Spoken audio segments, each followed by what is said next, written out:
The last death penalty execution in Russia was of the maniac Sergey Golovkin, nicknamed Fischer.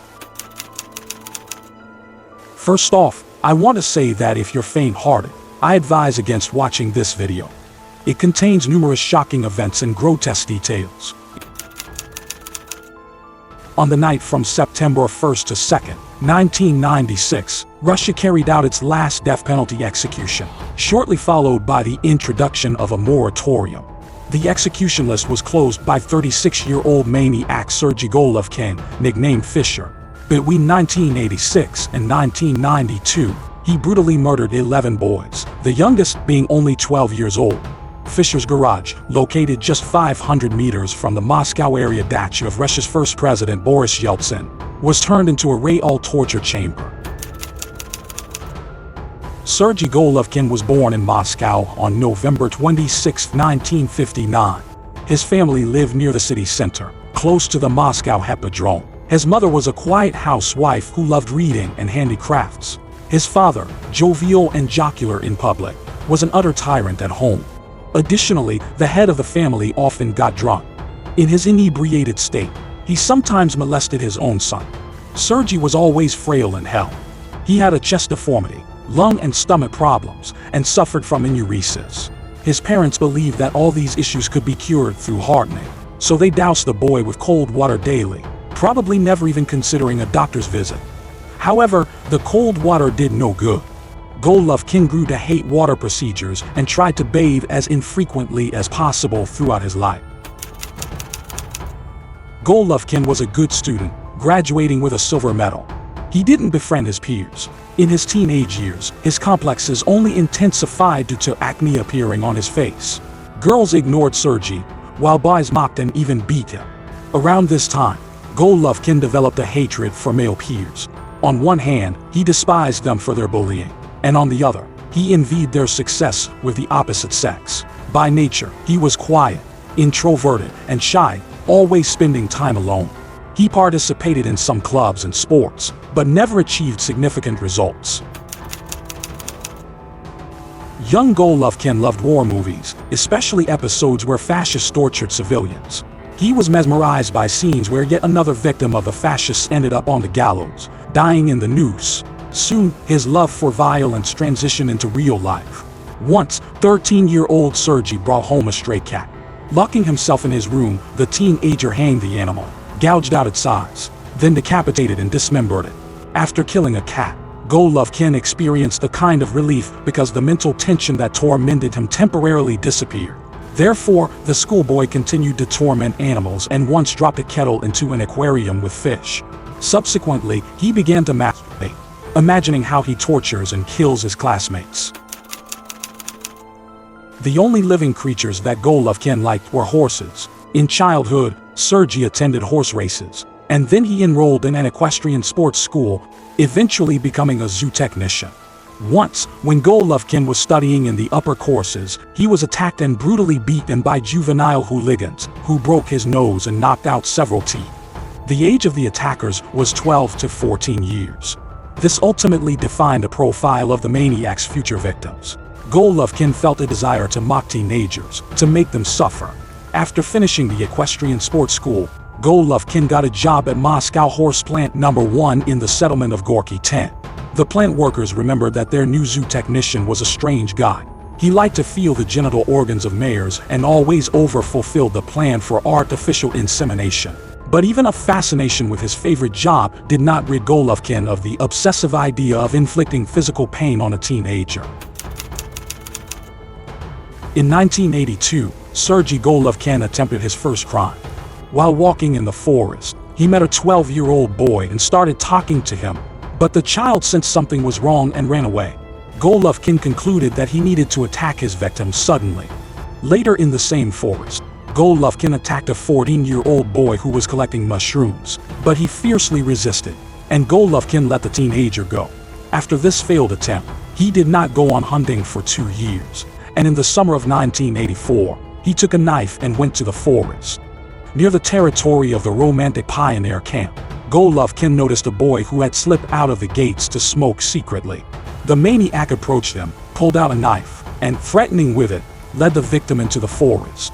The teenager did not even try to resist. The criminal found a sturdy tree and ordered the young man to lie on his stomach. He then tightened the noose around his neck and led him to the improvised gallows. Throwing the rope over a branch, Golovkin tightened it so that the boy's feet were lifted off the ground, and watched as he suffocated and convulsed. Thinking the teenager was dead, the maniac removed him from the noose and fled. Fortunately, the maniac was mistaken. The young man survived and, after regaining consciousness, wandered around the forest for a long time. Not realizing what had happened to him, the attack resulted in brain tissue damage. Despite this, in 1993, during an identity parade, he recognized Sergey Golovkin. In April 1986, Golovkin, who was aimlessly wandering, rode on suburban trains in the Moscow region until he finally got off at the Katyur station, where he aimlessly walked along the road by the forest. At one point, he noticed a 16-year-old teenager on the roadside, who was riding a bicycle and collecting birch sap. Sergey pulled out a knife and, threatening him, led the victim deep into the forest. There he raped the young man, strangled him, then slit his throat, stabbed the body with a knife, mutilated the genital area, and fled. As evening approached, the deceased relatives began searching for him. A horrific discovery was destined to be made by the father. It was he who stumbled upon the mutilated body of his son. For the next attack, Golovkin decided a year later, in July 1987. For this, he went to the area of the Star Pioneer camp in the village of Ugryumovo and wandered through the forest until he accidentally stumbled upon a 14-year-old teenager. The maniac hanged the boy on a tree, waited until he died, then cut off his genitals with a knife. After removing the body, he decapitated it, took the head with him, but then, after walking about 200 meters, changed his mind and discarded his trophy in the bushes. Approximately a month later, the maniac raped and killed a 16-year-old boy who was jogging in the Meshchersky Park in the Odintsovo district of the Moscow region. Realizing he could potentially be caught in the forests and parks, Golovkin decided it was time to change his tactics and find a hideout. It was around this time that he became notoriously known by the nickname Fischer. Investigators interviewed a friend of a deceased pioneer from the Star camp. The friend recounted that on the day of the murder, he was with the victim. Shortly before the crime, they both encountered a mysterious stranger who introduced himself as Fischer.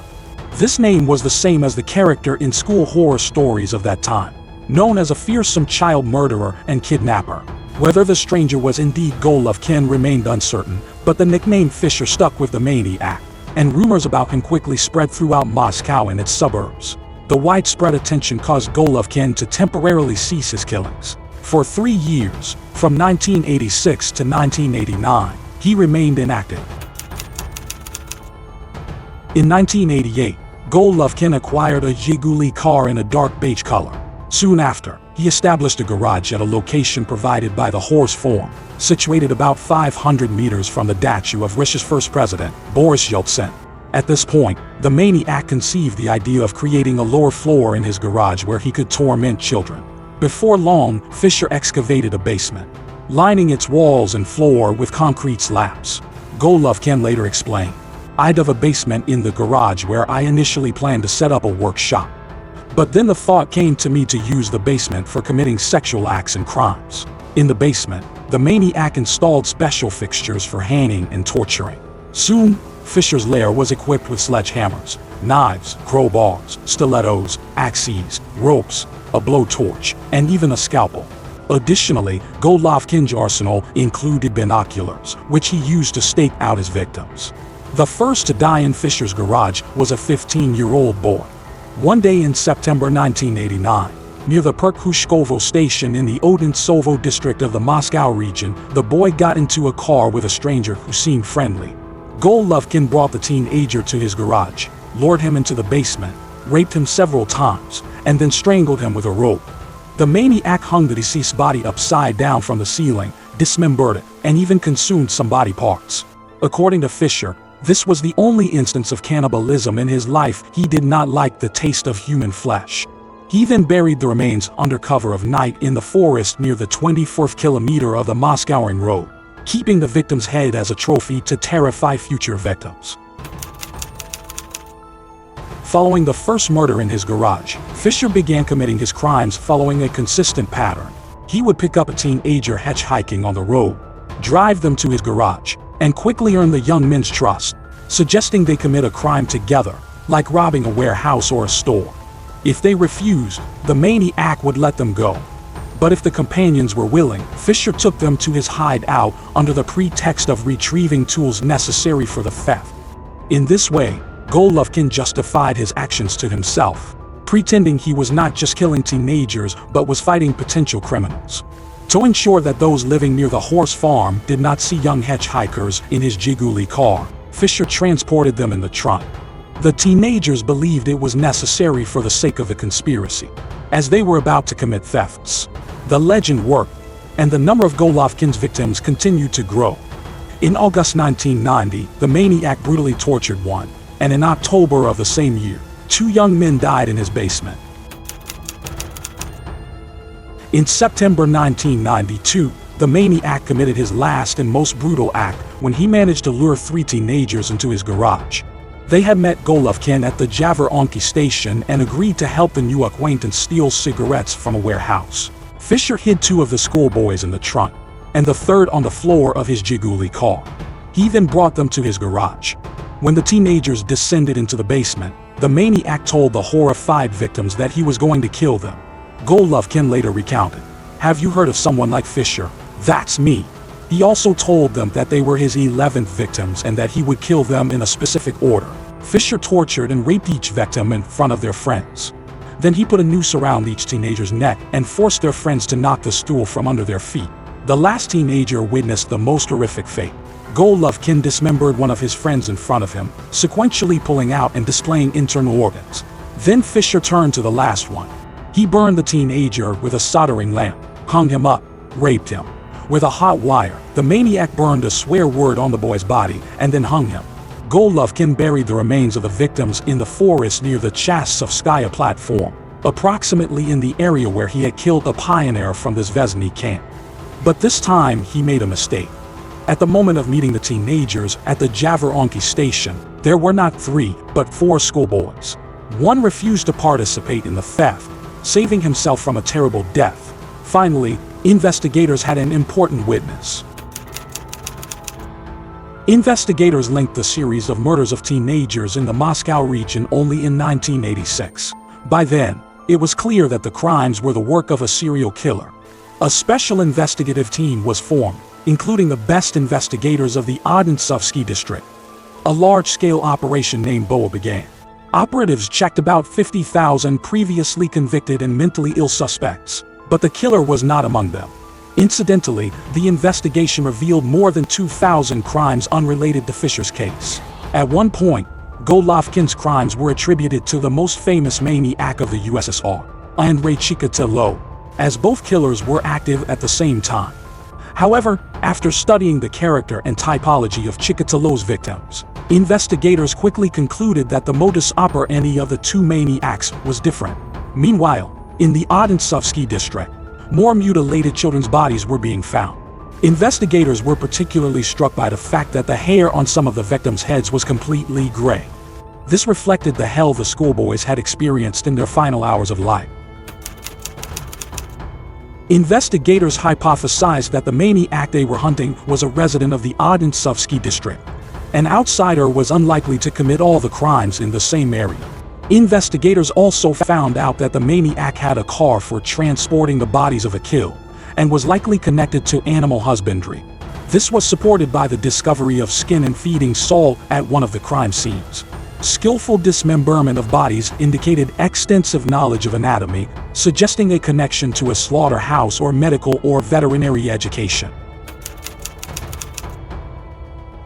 During the BOA operation, investigators checked suspects in the Odintsovsky district, but Fischer, who actually lived there, had a Moscow registration and remained outside the investigation's field of vision. At the same time, hair belonging to another teenager was found on the body of one of the murdered boys. Therefore, investigators realized that the maniac killed his victims in one place stationary. An important witness turned out to be a schoolboy who recalled meeting Fischer, who introduced himself as a zootechnician at a horse farm. Golovkin was identified but not detained, as the bodies of the last 3 victims had not yet been found. However, surveillance was established over him. In October 1992, a grave with 3 bodies was discovered, and Fischer was decided to be detained. During the arrest on the road, his car was rammed by police. Golovkin tried to escape, but was caught and taken to the police station for interrogation. During the interrogation, Golovkin was interrogated for 7 hours unsuccessfully. Nikolai Chekmazov, the head of criminal investigation in Moscow region, ordered his detention until the next morning. Golovkin attempted suicide in his cell, suspecting that the investigation had found evidence against him. Soon, operatives discovered numerous pieces of evidence of his crimes in Fischer's garage: blood on the walls, murder weapons, and charred pieces of human skin. Fischer began cooperating with the investigation, pointing out burial sites and recounting his atrocities without remorse, punctuating his tale with macabre jokes. The investigation established 11 murders of teenagers committed by him from 1986 to 1992. The details of his crimes filled 95 volumes of criminal files. Experts deemed Golovkin sane, although they noted signs of schizoid psychopathy. Court hearings in Sergey Golovkin's case were held in closed session. The contents of his criminal files were so chilling that even law enforcement officers were shocked. Fischer spent most of the trial sitting in the dock with his eyes closed, unresponsive to what was happening. However, at one point, the maniac informed the court that he would not mind the death penalty.